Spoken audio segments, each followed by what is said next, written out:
કાલે સવારે 5, 6, 8, 9 વાગે ઘરે પહોંચી સવારે.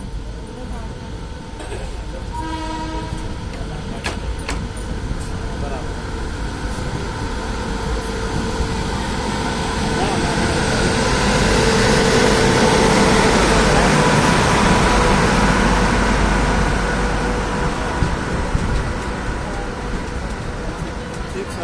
એપ્લિકેશન તો તમે મોકલે પાછું.